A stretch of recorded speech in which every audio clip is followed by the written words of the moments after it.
Bismillahirrahmanirrahim. Assalamualaikum warahmatullahi wabarakatuh. Waalaikumsalam warahmatullahi wabarakatuh. Di sini saya perwakilan dari kelompok 6 akan menjelaskan mengenai hasil penelitian kami. Yang pertama yaitu dari penelitian Aulia Rahmadani dengan judul menanggulangi sampah di Danau Universitas Riau. Latar belakangnya yaitu danau merupakan salah satu sumber daya alam yang akuatik yang terbentuk dari kumpulan air dan dikelilingi oleh daratan. Sampah merupakan sesuatu yang dekat dengan kehidupan manusia. Dengan bertambahnya populasi dan ekonomi akan meningkatkan sejumlah sampah itu sendiri. Nah, rumusan masalahnya yaitu bagaimana meningkatkan kesadaran warga kampus Universitas Riau terhadap dampak sampah yang dibuang ke danau.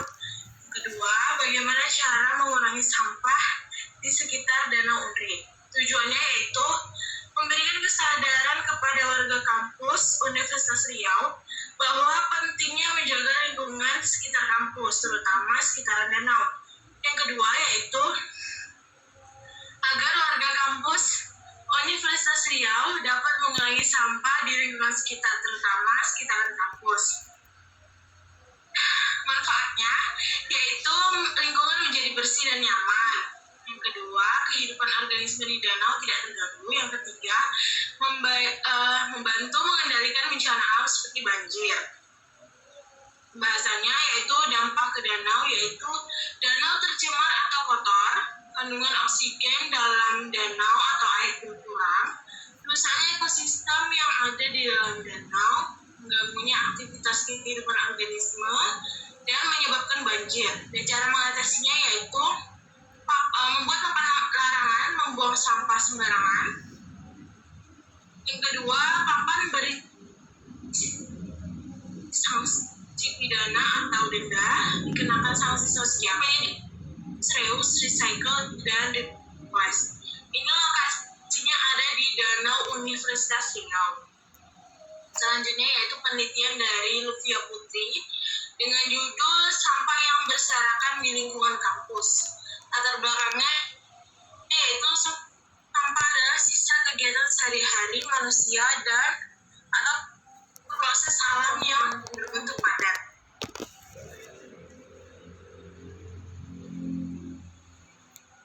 Sangat bermasalah di infokan kepedulian masyarakat untuk tempat yang sudah disediakan.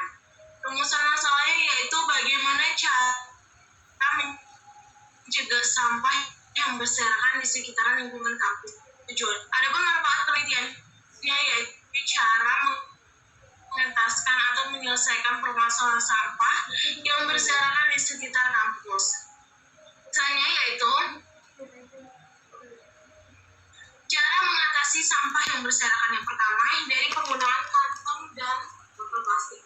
Yang kedua, gunakan piring mangkok berbahan kaca dan yang mudah sekali pakai. Yang ketiga, membuang sampah di tempatnya. Yang keempat, perbaiki barang yang rusak dan didaur ulang sampah. Yang kelima, membawa tas belanja sendiri. Nah, adapun dari dampak sampah yang berserakan yaitu yang pertama, dampak bagi kesehatan. Sampah merupakan tempat sarang yang baik bagi beberapa organisme seperti kuman, bakteri, lalat, kecoa, tikus yang dapat menyebabkan penyakit seperti diare, tifus, kolera, dan yang kedua yaitu dampak terhadap lingkungan. Sampah yang dibuang sembarangan dapat menyebabkan polusi air dan tanah. Sampah yang dibuang di selokan maupun di sungai akan menyebabkan pencemaran air dan dapat menyebabkan gangguan bagi kehidupan. Yang ketiga yaitu dampak terhadap keadaan sosial dan ekonomi. Dampak dari sampah yang berserakan dapat mengurangi nilai estetika atau keindahan suatu tempat, serta bau yang ditimbulkan dapat mengurangi kenyamanan serta psikologi masyarakat. Pendapat para ahli dari tokoh masyarakat. Lokasi penelitiannya ada di depan gedung EFGIP, tepatnya di depan kelas E3 dan E5. Selanjutnya penelitian dari Noviana Syafitri dengan judul ketidakteraturan dan kurangnya keamanan lingkungan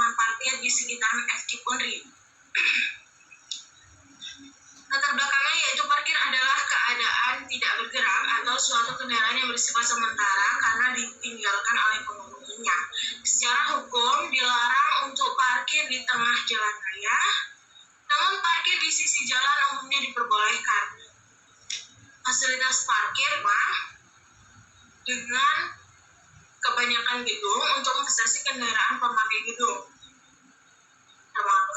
Adalah setiap kendaraan yang berhenti pada tempat-tempat tertentu, baik yang dinyatakan dengan lampu lintas ataupun tidak, serta tidak semata-mata untuk kepentingan menaikkan atau menurunkan orang. Baiklah, untuk rumusan masalah mengatasi keamanan dan juga keteraturan parkir di sekitar FKIP, tujuannya yaitu untuk cara mencegah permasalahan keamanan dan ketidakteraturan lingkungan parkir. Manfaat penelitiannya untuk mengetahui cara menyelesaikan permasalahan keamanan dan ketidakteraturan lingkungan parkir. Bahasanya cara mengatasinya yaitu kita dapat meningkatkan keamanan parkir dengan menambah satpam, menambah fasilitas CCTV di sekitaran parkir, menindaklanjuti pelaku yang tidak parkir secara teratur, merekomendasikan kepada mahasiswa untuk mengunci ganda kendaraannya. Dampaknya, yang pertama memakan banyak tempat parkir, yang kedua macet saat mengeluarkan kendaraan, yang ketiga kendaraan tidak aman seperti sering hilangnya sepeda motor yang terparkir di sana, ketakutan mahasiswa untuk membawa kendaraannya ke kampus, ketidakpercayaan mahasiswa terhadap keamanan yang diberikan oleh pihak kampus. Ini lokasinya ada di parkiran FKIP di depan gedung H dan juga E.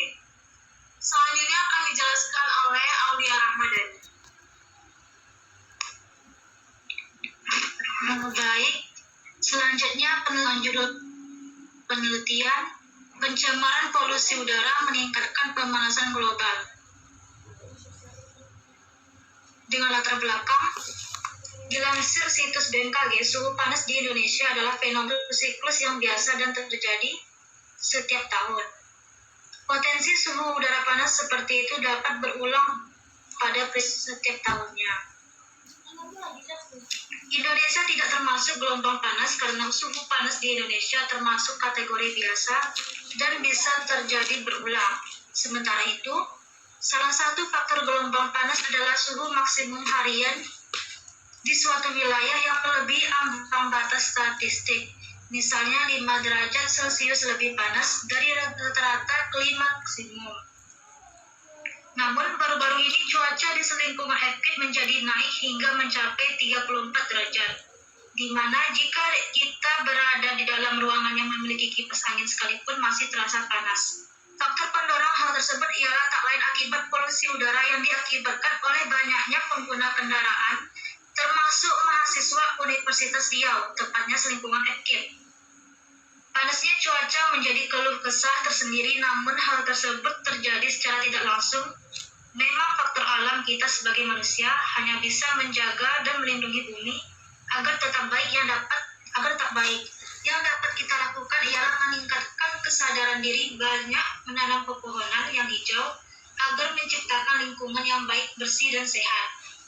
Selanjutnya ada rumusan masalah. Yang pertama, bagaimana cara meningkatkan kesadaran mahasiswa selingkungan FKIP dampak dari polusi udara yang terjadi akibat asap kendaraan. Yang kedua, apa sih yang sebaiknya kita lakukan untuk mengurangi panas yang terjadi? Kemudian ada tujuan. Yang pertama, menciptakan lingkungan yang nyaman, aman, dan bersih.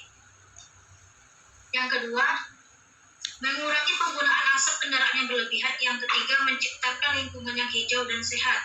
Selanjutnya ada manfaat. Yang pertama, penurunan tingkat cuaca, lingkungan dan udara bersih tidak membuat mahasiswa kepanasan. Yang keenam ada pembahasan. Dampak negatifnya yaitu cuaca menjadi panas dan menurunnya udara segar. Dan dampak positifnya adalah udara menjadi normal dan baik dan ketentraman dalam belajar tanpa kepanasan. Selanjutnya ada penelitian dari Despa Rofifa Ashari. Judul penelitiannya Sampah di sekitar waduk Fakultas Perikanan dan Kelautan Universitas Riau. Latar belakangnya, waduk Fakultas Perikanan dan Kelautan Universitas Riau memiliki peranan penting karena merupakan sumber air untuk kolam budidaya dan sebagai tempat untuk memancing, rekreasi, dan kegiatan-kegiatan mahasiswa seperti praktikum dan penelitian. Waduk secara umum merupakan tempat pada permukaan tanah yang digunakan untuk menampung air saat terjadi kelebihan air atau musim penghujan, sehingga air dapat dimanfaatkan pada musim kemarau. Untuk menjaga kelestarian sumber daya perairan di waduk, maka perlu dilakukan pengelolaan. Salah satu bentuk pengelolaan yang dapat dilakukan yaitu dengan mengkaji daya dukung perairan waduk tersebut. Sampah adalah buangan yang dihasilkan dari suatu proses produksi baik domestik atau rumah tangga maupun industri. Dalam Undang-Undang Nomor 18 Tahun 2008 tentang pengelolaan sampah, disebutkan bahwa sampah adalah sisa kegiatan manusia atau alam yang berbentuk padat atau semi padat, berupa zat organik atau anorganik, bersifat dapat terurai atau tidak dapat terurai, yang dianggap sudah tidak berguna lagi dan dibuang ke lingkungan. Selanjutnya ada rumusan masalah. Bagaimana cara mengurangi sampah di sekitar waduk, Fakultas Perikanan dan Kelautan Universitas Riau? Tujuannya, yang pertama untuk mengetahui bagaimana cara mengatasi agar tidak membuang sampah di pinggir waduk. Yang kedua, agar warga kampus Universitas Riau dapat mengurangi sampah di sekitar lingkungan kampus. Kemudian ada manfaatnya, yaitu menjadi tempat penyimpanan cadangan air bersih, mengendalikan debit air sehingga mencegah banjir, tempat budidaya ikan dengan membangun jaring atau keramba. Selanjutnya ada pembahasan. Dampak membuang sampah ke waduk. Yang pertama, menyebabkan terjadi pembusukan sampah organik oleh bakteri, kemudian kandungan oksigen waduk berkurang, dan pencemaran akibat sampah memberikan dampak buruk bagi kesehatan. Cara mengatasinya, yang pertama, papan larangan membuang sampah di sekitar waduk agar mahasiswa UNRI tidak membuang sampah sembarangan. Kemudian memperbanyak tempat sampah di sekitar waduk. Ini lokasinya berada di Waduk Fakultas Perikanan dan Kelautan Universitas Riau. Selanjutnya ada penelitian dari Intan Dwi Rahmadani dengan judul penelitian Proyek Pembangunan di Sekitar Lingkungan Kampus. Latar belakangnya, pembangunan sebuah gedung berdampak besar terhadap lingkungan hidup. Hal ini karena bangunan adalah entitas besar di mana konsekuensi dari proses pembangunan sebuah gedung adalah penggunaan sumber daya alam dan energi, serta dihasilkannya limbah yang dapat mengganggu harmonisasi alam. Potensi kerusakan lingkungan yang diakibatkan oleh bangunan dimulai dari tahap pemilihan lahan. Lokasi bangunan menentukan berapa banyak jejak ekologi yang akan diganggu. Memasuki tahap konstruksi, pembangunan akan mengkonsumsi material dan energi dalam jumlah yang relatif besar. Material yang digunakan berasal dari pengerukan sumber daya alam dan produk manufaktur yang juga menghasilkan limbah ke lingkungan. Pengadaan material membutuhkan jasa pengiriman untuk sampai ke lokasi proyek, sehingga jarak lokasi manufaktur ke lokasi proyek akan menentukan jumlah karbon yang diemisikan kendaraan ke atmosfer. Pada tahap konstruksi, kebutuhan energi listrik dan air juga dibutuhkan meskipun tidak sebanyak masa pakai dan operasi bangunan. Namun, yang kerap kali diabaikan adalah pengelolaan limbah padat dan cair serta emisi udara maupun bising yang mengganggu lingkungan di sekitar proyek. Kemudian ada rumusan masalah, yaitu bagaimana cara mengelola lingkungan di sekitar proyek. Kemudian ada tujuan, yaitu untuk memberikan kenyamanan dan menjaga kesehatan bagi pengguna lingkungan sekitar. Manfaat penelitian, untuk mengetahui hal apa saja yang dipersiapkan agar proyek pembangunan tidak mengganggu pengguna lingkungan. Lokasi penelitian ini ada di proyek pembangunan di sekitar jalan yang ada di Universitas Riau. Baiklah, itu saja materi dari kelompok 6. Sekian, Assalamualaikum warahmatullahi wabarakatuh.